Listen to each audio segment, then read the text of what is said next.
on revenue matters must take into account the impact of the proposed changes on the composition of the tax revenue that the National Treasury is expected to raise. Additionally, honourable members, under Section 45C of the Public Finance Management Act, the House is under an obligation to ensure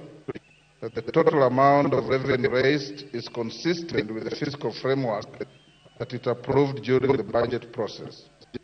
During its consideration of budget proposals, the House must strike a balance between the supply of monies that it appropriates for the national government and the ways and means of financing such expenditure.